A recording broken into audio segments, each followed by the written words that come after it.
साथियों नमस्कार। आज इस वीडियो में हम बात करेंगे कि भारत में ही नहीं बल्कि विश्व भर में प्रसिद्ध उस संत की जिन्होंने अपनी वाणी से, अपने तेज से हम सभी का मन मोह लिया है, जिनके दर्शन मात्र से ईश्वर के साक्षात दर्शन जैसी अनुभूति मिलती है। हम बात कर रहे हैं वृंदावन के पूज्य संत श्री प्रेमानंद जी महाराज की। साथियों इस वीडियो में हम जानेंगे कि कानपुर के अखरी गांव में जन्मे अनिरुद्ध नाम के एक बालक से श्री प्रेमानंद जी महाराज बनने तक का इनका सफर कैसा रहा, इन्होंने कौन कौन सी कठिनाइयों का सामना किया, इनके बचपन के रोचक किस्से कौन से हैं, संपूर्ण जीवन काल में इन्हें किन किन नामों से जाना गया, लगातार 7-7 दिनों तक भूखे रहने और केवल गंगा जल पीकर जीवित रहने वाली क्या परिस्थितियां थीं, महादेव जी की भक्ति से लेकर राधा रानी के प्रति असीम समर्पण तक का इनका सफर कैसा रहा, इनकी दोनों किडनी फेल होने के कारण इनके सामने क्या समस्याएं आईं, इनके परिवारजनों मित्रों के वर्तमान में क्या हालात हैं और उनके महाराज जी के बारे में क्या विचार है, ये सब जानेंगे। साथ ही ये जानेंगे कि आज किन किन मशहूर कलाकारों, क्रिकेटर्स, राजनेताओं, साधु संतों द्वारा महाराज जी के दर्शन कर अपने जीवन को धन्य बनाया गया है। महाराज जी के दर्शन आप कैसे कर सकते हैं, इन सारी बातों की आज हम एक एक करके चर्चा करेंगे। साथ ही ये वीडियो बनाने के लिए मैंने बहुत से तथ्यों को एकत्रित किया है, काफ़ी मेहनत हुई है और अपेक्षा करता हूँ कि आप इसे अंत तक जरूर देखेंगे। आपको बता दें कि महाराज जी का जन्म उत्तर प्रदेश के कानपुर नगर की नरवल तहसील के अंतर्गत सरसौल ब्लॉक के अखरी गांव में 30 मार्च 1969 को हुआ। यह गांव कानपुर फतेहपुर रोड पर स्थित है। एक साधारण से ब्राह्मण परिवार में जन्मे महाराज जी का मूल नाम अनिरुद्ध कुमार पांडे था। इनके पिता श्री शंभू पांडे पुरोहित थे। वे नियम धर्म से चलने वाले व्यक्ति थे। इनकी माता जी श्रीमती रमा देवी बड़ी ही धर्मपरायण महिला थी। महाराज जी के दादाजी सन्यासी थे, बाद में इनके पिता भी सन्यासी बन गए। अतः परिवार के इस धार्मिक वातावरण से महाराज जी बहुत प्रभावित हुए। ये पास के मंदिरों में रामायण भगवत गीता का पाठ सुनने जाते थे। साधु संतों की संगति का इन पर बहुत गहरा असर था। यही कारण था कि इन्होंने 5 वर्ष की आयु में ही गोरखपुर की गीता प्रेस से प्रकाशित श्री सुख सागर को पढ़ना शुरू किया, जिसे हम श्रीमद् भागवत महापुराण का हिंदी रूपांतरण के रूप में जानते हैं। इन्हें चालीसा, आरती आदि अच्छी तरह से कंठस्थ थे। इन सभी का यह परिणाम हुआ कि महाराज जी ये सोचने पर मजबूर हो गए कि मेरे घर वालों के बाद मेरा क्या होगा। मतलब कि माता जी की किडनी खराब है, एक दिन वह चली जाएंगी, भाई भी, पिता भी एक न एक दिन चले जाएंगे, फिर मेरा क्या होगा, कौन है जो हमेशा मेरे साथ रहेगा। एक ही नाम आता, भगवान। यह समझ गए कि भगवान ही शाश्वत हैं और वही हमेशा साथ रहेंगे। इसी भाव को ध्यान में रखते हुए भगवान महादेव की सेवा में जुट गए। इन्होंने घर के पास में महादेव जी के मंदिर के निर्माण के लिए चंदा आदि जुटाना शुरू कर दिया और मंदिर बनवाया, लेकिन इस मंदिर के चबूतरे के निर्माण को लेकर कुछ ग्रामीणों ने विरोध किया। तब इस घटना से ये समझ गए कि ईश्वर की खोज के लिए यहाँ से किसी अन्य बेहतर स्थान जाना पड़ेगा, अर्थात सन्यासी बनना पड़ेगा। जब ये भास्करानंद विद्यालय में कक्षा 9 के छात्र थे, तब भगवान की खोज और संन्यास ग्रहण को लेकर एक बार महाराज जी ने अपने माता जी से बातचीत की। इन्होंने माता जी से कहा कि माता जी, मुझे भगवान प्राप्ति के लिए संन्यास ग्रहण करना है। इस पर इनकी माता जी ने कहा, भगवान भक्ति से मिलते हैं, अभी संन्यास से नहीं, अभी संन्यास की कोई आवश्यकता नहीं है। लेकिन यह उनके विचारों से संतुष्ट नहीं हुए। दिन रात भगवत प्राप्ति के लिए सोचने लगे। एक रात ये बिना किसी को बताए अपने सोते हुए माता पिता को नमन कर सुबह 3 बजे घर से चले गए। उस समय इनकी आयु मात्र 13 वर्ष की थी और ये घर से केवल 4 चीजें लेकर निकले थे: गीता, कुशासन यानी कि कुशा घास से बना हुआ आसन, पीतल का लोटा और एक चादर। घर से सर्वप्रथम सरसौल ब्लॉक में ही 15 किलोमीटर दूर हाथी गांव में स्थित नंदेश्वर महादेव मंदिर चले गए।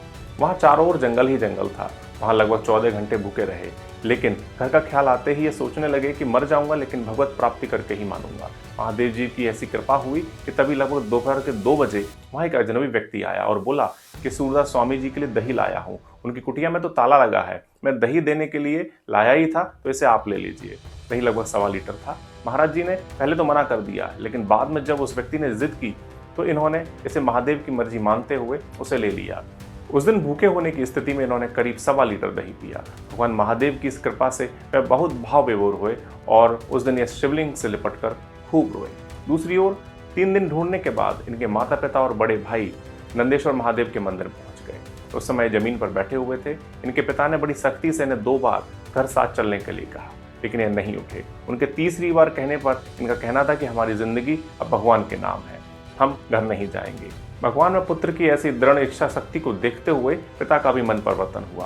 पिता ने 3 बार राम राम कहकर इन्हें आशीर्वाद दिया, एक चेतावनी भी दी, यदि किसी गलत हरकत या व्यभिचार में पड़े तो हम तुम्हें जीवित नहीं छोड़ेंगे। तब इन्होंने कहा कि मैं आजीवन ब्रह्मचर्य का पालन करूंगा। यहीं से ही इनका नाम आर्यन ब्रह्मचारी पड़ा। फिर यहीं से ही महाराज जी 2-3 दिन बाद सरसौल ब्लॉक के ही एक अन्य गांव सैबसी में देवरा माता मंदिर के पास चले गए, जहां इन्होंने गणेशानंद स्वामी जी से दीक्षा ली। वहां लगभग 4 वर्ष तक रहे। बहुत से न्यूज़पेपर, मैगजीन्स आदि में इस गांव का नाम सैमसी लिखा मिलता है, जो कि गलत है। इसका सही नाम सैबसी है। इसके बाद महाराज जी 17 वर्ष की आयु में कानपुर में ही गंगा के किनारे स्थित बिठूर नामक स्थान पर चले गए। यहाँ पर एक शराबी इन्हें विष्णु जी के मंदिर लेकर गया, जहाँ विष्णु जी गरुड़ पर विराजमान थे। वहाँ उसने विष्णु जी की मूर्ति की ओर इशारा करते हुए कहा, आपको सामने क्या दिख रहा है? तो महाराज जी ने कहा, भगवान बैकुंठनाथ। तो शराबी ने कहा, यह भगवान बैकुंठनाथ नहीं, यह पत्थर है। यह पत्थर तिल तिल तोड़ने पर भी नहीं टूटा, तो आज भगवान बन गया, और जो टूट गए वो जमीन पर बिछा दिए गए। शराबी ने कहा, मेरा मतलब कि जीवन में बहुत सी विषम परिस्थितियां आएंगी, तुम तिल तिल तोड़े जाओगे लेकिन टूटना नहीं है। इस घटना ने महाराज जी के जीवन पर गहरा असर डाला। फिर महाराज जी बिठूर से काशी के विश्वनाथ मंदिर चले गए। वहां उन्होंने तुलसी घाट पर पीपल के पेड़ के नीचे अपना आसरा बनाया, जहां पर नैष्ठिक अर्थात आजीवन ब्रह्मचर्य की दीक्षा लेने के बाद इनका नाम आनंद स्वरूप ब्रह्मचारी पड़ा। यहाँ पर पूर्ण संन्यास के बाद इनका नाम आनंद आश्रम स्वामी रखा गया। तुलसी घाट पर यह दिन में 3 बार, सुबह 3 बजे, दोपहर 12 बजे और शाम के 6 बजे गंगा स्नान करते थे, और उसी पीपल के पेड़ के नीचे भगवान महादेव और गंगा मैया का ध्यान करते थे। दिन के 24 घंटे में केवल 15 से 20 मिनट तक काशी के 80 घाट पर भिक्षा मांगते। उस समय में जो मिल जाता वह खा लेते। उनका जीवन ऐसी आकाश वृत्ति पर निर्भर था, अर्थात ईश्वर की मर्जी से जो मिल गया वह खा लिया। कभी कभी 7-7 दिनों तक भोजन नहीं मिलता था, तो गंगा जी की रज और गंगा जल पीकर ही गुजारा करते थे। उनका कहना था कि जब मैं किसी को रोटी खाते हुए देखता था तो मुझे लगता था कि वह बहुत खुशकिस्मत है। इतनी विषम परिस्थितियों के बावजूद भी इन्होंने कभी किसी मठ या आश्रम में शरण नहीं ली। पीपल के पेड़ के नीचे कुशासन पर लेटते और ऊपर से बोरा ओढ़ लेते। पानी बरसने पर मंदिरों में ही शरण ले लेते। यह इनकी पूजा अर्चना का ही प्रतिफल था कि भगवान महादेव की कृपा से इनके मन में वृंदावन जाने का ख्याल उमड़ने लगा। फिर कुछ दिनों बाद एक संत ने इन्हें बताया कि पास के ही हनुमान प्रसाद पोद्दार अंध विद्यालय में श्री चैतन्य लीला और रास लीला का 30 दिनों तक आयोजन किया जा रहा है। दिन में श्री चैतन्य लीला और रात में रास लीला आयोजित होगी। यह आरंभ में तो नहीं माने, लेकिन उस संत के बहुत बार कहने पर यह एक दिन के लिए वहाँ चले गए। वहाँ इन्हें इतना अच्छा लगा कि पूरे 30 दिनों तक इन्होंने श्री चैतन्य लीला और राम लीला देखी। ये इतने भाव विभोर हो गए कि उस लीला मंडली के संचालक राम शर्मा जी से निवेदन किया कि वह उन्हें अपने साथ वृंदावन ले चले। लेकिन संचालक महोदय ने कहा, एक बार आप वृंदावन आइए, बिहारी जी आपको छोड़ेंगे नहीं। फिर ईश्वर के विधान से कुछ ऐसा हुआ कि कुछ दिनों बाद पास के ही संकट मोचक हनुमान मंदिर के एक बाबा युगल किशोर जी इनके पास प्रसाद लेकर आए। पहले तो इन्होंने उन्हें गृहस्थ जानकर प्रसाद लेने से इनकार कर दिया, लेकिन जब पता चला कि वे सन्यासी हैं तो उनका प्रसाद ग्रहण कर लिया और उनके कहे अनुसार उनकी कुटिया में चले गए, जहां इन्होंने दाल रोटी खाई। और फिर दोनों के बीच में जब संबंध अच्छे हो गए तब महाराज जी ने उनसे वृंदावन जाने के बारे में बताया। मानो कि जुगल किशोर जी उन्हें वृंदावन भेजने के लिए पहले से ही तैयार बैठे हों। जुगल किशोर जी के साथ वे पहले ट्रेन से चित्रकूट पहुंचे, फिर 2-3 दिन बाद उन्होंने महाराज जी को मथुरा जाने वाली ट्रेन में बिठा दिया। ट्रेन में भी बड़ी अद्भुत घटना घटित हुई। वहां 2 व्यक्तियों के बीच किसी धार्मिक मुद्दे पर बहस हो रही थी। तो महाराज जी ने कहा कि ऐसे मुद्दों पर शास्त्रार्थ के माध्यम से ही बहस की जाए तो ज्यादा अच्छा है, अन्यथा राग और द्वेष का जन्म होता है। महाराज जी के इन विचारों से वे दोनों बहुत प्रभावित हुए। उन्होंने कुछ रुपए देने का भी इन्हें प्रयास किया, लेकिन महाराज जी ने साफ मना कर दिया। फिर आगे कुछ बातचीत बढ़ी तो उन दोनों ने महाराज जी से पूछा कि आप कहाँ जा रहे हैं, तो इन्होंने बताया कि वृंदावन।